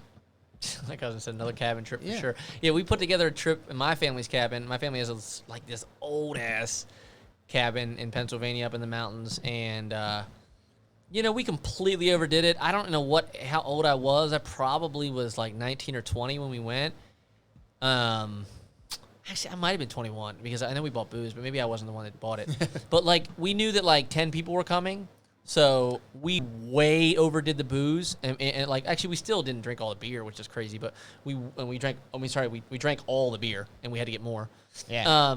But yeah, we got there and we had like 12 bottles of liquor. We had like I made sure we got like triple second cable. We were mixing martinis. I had literally every single thing you could have, and then everybody bought like literally like 60 beers with them. And I have this picture on my Facebook of like this fridge, top to bottom, filled with beer and liquor, and I remember like this is so cool, right? Because you're like in that idiot stage, where you think it's like really awesome.